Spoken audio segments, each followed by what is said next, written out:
शिक्षा का संकुचित और व्यापक अर्थ।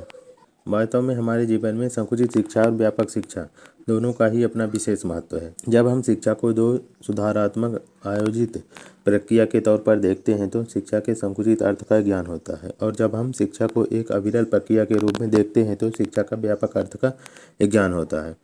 अब हम समझेंगे कि शिक्षा का संकुचित अर्थ और शिक्षा का व्यापक अर्थ क्या होता है, और शिक्षा के संकुचित और व्यापक अर्थ में मुख्य अंतर क्या है। शिक्षा का संकुचित अर्थ है। संकुचित अर्थ में शिक्षा विद्यालय में दी जाने वाली शिक्षा है। यह बालक को एक निश्चित समय में एक नियोजित रूप में निश्चित शिक्षण विधियों और निश्चित पाठ्यक्रम के माध्यम से प्राप्त होती है। संकुचित शिक्षा के उद्देश्य, स्थान, विद्यालय और शिक्षण विधियाँ सब निश्चित होती हैं, इसलिए संकुचित शिक्षा कुछ विशिष्ट उद्देश्यों व विशिष्ट प्रभावों तक ही सीमित रहती है। संकुचित अर्थ में शिक्षा का संबंध केवल जीविकोपार्जन से होता है, अतः यह शिक्षा बालक के सर्वांगीण विकास में विशेष महत्व नहीं देती है। संकुचित शिक्षा को पुस्तकीय ज्ञान से प्राप्त विद्यालयी शिक्षा भी कहा जा सकता है, जो शिक्षार्थियों को शिक्षकों से प्राप्त होती है। J.S. मैकेंजी लिखते हैं कि संकुचित दृष्टि में शिक्षा का अर्थ हमारी शक्तियों के विकास और सुधार हेतु किन्हीं भी चेतनापूर्वक किए गए प्रयासों से लिया जा सकता है। शिक्षा के संकुचित अर्थ की विशेषताएं। शिक्षा के संकुचित अर्थ की मुख्य विशेषताएं निम्नलिखित है।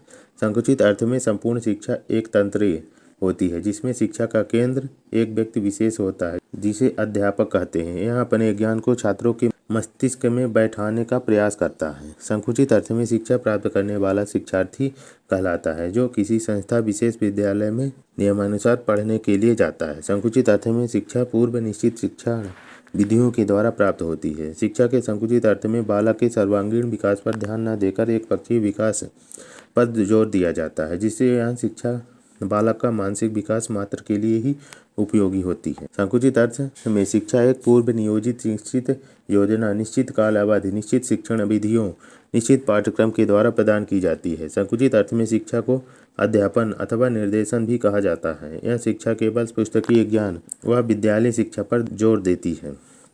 संकुचित शिक्षा में अध्ययन व अध्यापन का मुख्य उद्देश्य परीक्षा उत्तीर्ण करना होता है, जिससे बालक जीवन की वास्तविकता से पूर्ण अवगत नहीं हो पाते हैं।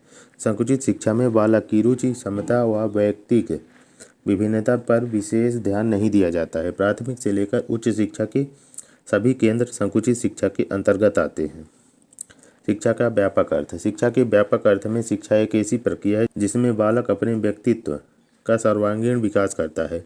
अपने अनुभवों द्वारा जीवन की नाना प्रकार की समस्याओं का समाधान करते हुए संसार की परिस्थितियों और वातावरण पर विजय प्राप्त करते हुए अपने कर्तव्यों का पालन करता है।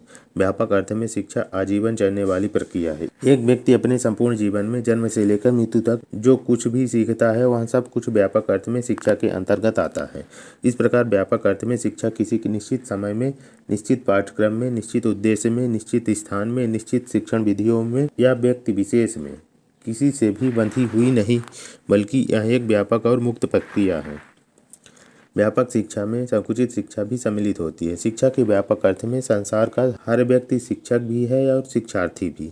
कोठारी शिक्षा आयोग के अनुसार, भारतीय परंपरा के अनुसार शिक्षा केवल जीविकोपार्जन का साधन नहीं है और न ही यह विचारों की नर्सरी है या नागरिकता की पाठशाला है, बल्कि यह मनुष्य की आत्मा को प्रेरित करती है व उसे सत्य की खोज के लिए प्रशिक्षित करती है। J.S. मैकेंजी लिखते हैं कि व्यापक दृष्टि में शिक्षा जीवन पर्यंत चलने वाली प्रक्रिया है और जीवन के प्रत्येक अनुभव के द्वारा इसका विकास होता है। शिक्षा के व्यापक अर्थ की विशेषताएं। शिक्षा के व्यापक अर्थ के अंतर्गत शिक्षा का प्रमुख उद्देश्य बालक के व्यक्तित्व का सर्वांगीण विकास करना है। शिक्षा के व्यापक अर्थ के अंतर्गत एक मानव का संपूर्ण जीवन काल उसका शिक्षा काल होता है, इसलिए व्यापक शिक्षा का अभी अंत नहीं होता है। व्यापक शिक्षा के अंतर्गत एक व्यक्ति अपने जीवन काल में जिन प्राणियों व व्यक्तियों के संपर्क में आता है उन सबसे कुछ ना कुछ सीखता है और उनको कुछ ना कुछ सिखाता है। व्यापक शिक्षा के अंतर्गत व्यक्ति के लिए विश्व का समस्त वातावरण शिक्षा का क्षेत्र होता है। व्यापक शिक्षा को प्राप्त करने के लिए कोई विशेष स्थान महत्व नहीं रखता है। शिक्षा के व्यापक अर्थ के अंतर्गत मानव को उससे जीवन में प्रभावित करने वाले सभी तत्व आ जाते हैं। व्यापक शिक्षा के द्वारा बालक का सामाजिकरण होता है। शिक्षा के व्यापक अर्थ में शिक्षा का केंद्र बालक होता है और शिक्षक उसका मार्ग प्रदर्शक मात्र होता है। शिक्षा के व्यापक अर्थ के अंतर्गत शिक्षा ही जीवन है और जीवन ही शिक्षा है। व्यापक अर्थ में शिक्षा समाज में सदैव चलने वाली एक उद्देश्यपूर्ण सामाजिक प्रक्रिया है।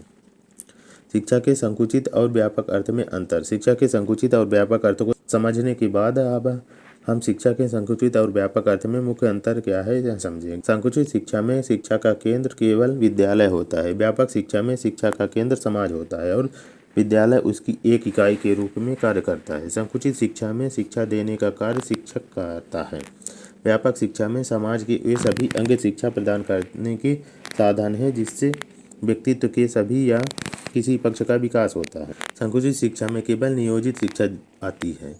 व्यापक शिक्षा में नियोजित और अनियोजित दोनों प्रकार की शिक्षा आती है। संकुचित शिक्षा में शिक्षा केवल जीविकोपार्जन से संबंधित होती है।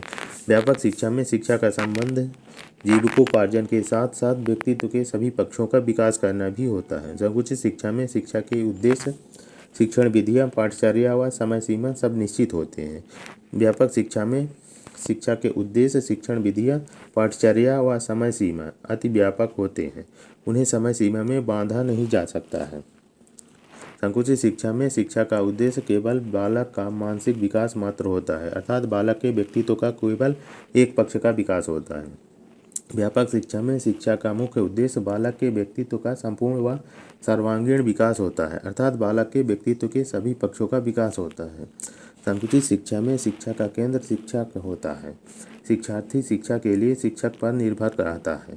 शिक्षक अपने ज्ञान को शिक्षार्थियों के मस्तिष्क में भरने का प्रयास करता है।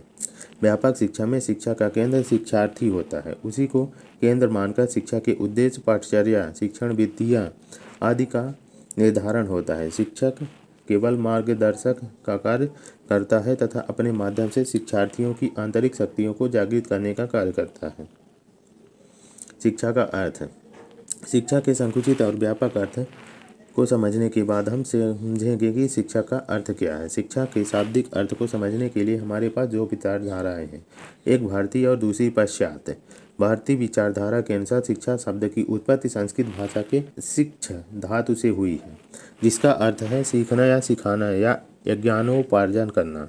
शिक्षा के लिए विद्या शब्द का भी प्रयोग किया जाता है। विद्या शब्द की उत्पत्ति विद्या धातु से हुई है, जिसका अर्थ होता है जानना। इस प्रकार विद्या शब्द का अर्थ है आत्मज्ञान से लिया गया है। अब हम पश्चात विचारधारा के अनुसार शिक्षा के अर्थ को समझते हैं। शिक्षा के लिए अंग्रेजी पर्याप्त शब्द एजुकेशन है, जो कि लैटिन भाषा के शब्द एजुकेटम से हुई है। एजुकेटम शब्द दो लैटिन शब्दों से मिलकर बना है, ई प्लस डूको, जहाँ ई का अर्थ होता है अंदर से तथा ड्यूको का अर्थ होता है आगे बढ़ाना या विकास करना या बाहर निकालना। एजुकेशन शब्द की उत्पत्ति लैटिन भाषा के एजुकेयर और एडुसियर से भी हुई है। एजुकेयर का अर्थ आगे बढ़ाना, बाहर निकालना, विकसित करना होता है और एडुसियर शब्द का अर्थ विकसित करना अथवा निकालना होता है।